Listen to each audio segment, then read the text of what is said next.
ये कहानी एक गहरे सत्य को उजागर करती है। सच्चा प्रेम नियंत्रण नहीं बल्कि समझ और सम्मान है। राणा भोजराज एक वीर योद्धा थे जो अपनी शक्ति और अधिकार से किसी को भी रोक सकते थे। लेकिन जब उन्होंने मीरा को कृष्ण भजन गाते देखा तो उन्होंने कुछ असाधारण किया। उन्होंने मीरा की आत्मा को पहचाना।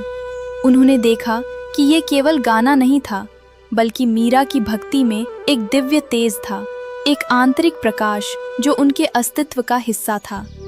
राणा का ये कहना, मैं तुम्हें रोकूंगा नहीं, केवल एक वाक्य नहीं था बल्कि प्रेम की सबसे बड़ी परिभाषा थी।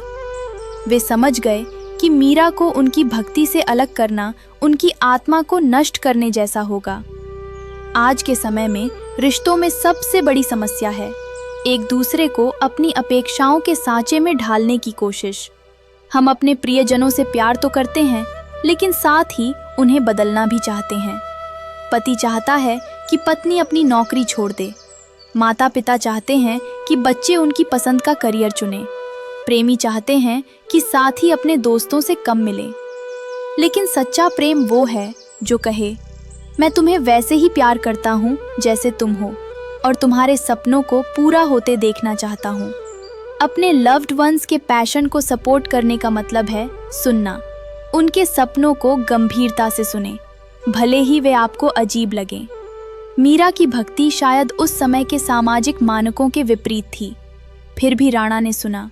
स्थान देना, उन्हें अपने पैशन के लिए समय और स्थान दें। यदि आपकी पत्नी पेंटिंग करना चाहती है तो घर में एक कोना उनके लिए बनाएं।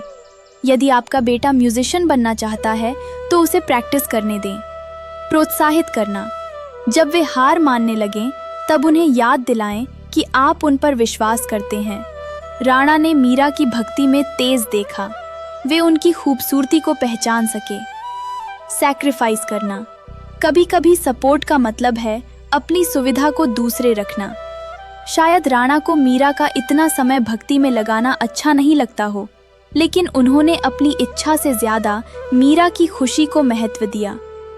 क्या मैं अपने पार्टनर के सपनों से डरता हूँ कि कहीं वे मुझसे दूर न चले जाएं? क्या मैं अपने बच्चों पर अपने अनफिल्ड ड्रीम्स थोप रहा हूँ? क्या मैं अपने लव्ड वंस को उनके पैशन के लिए समय निकालने देता हूँ, या मैं हमेशा अपनी ज़रूरतों को प्राथमिकता देता हूँ? मीरा की आंखों में जो खुशी के आंसू आए, वे केवल राणा की अनुमति के लिए नहीं थे, वे इस बात के लिए थे कि उन्हें किसी ने पूरी तरह से समझा और स्वीकार किया। यही तो हर इंसान चाहता है, बिना शर्त प्यार और समझ। सच्चा प्रेम कहता है, उड़ो, मैं तुम्हारे पंख काटूंगा नहीं बल्कि तुम्हें हवा दूंगा।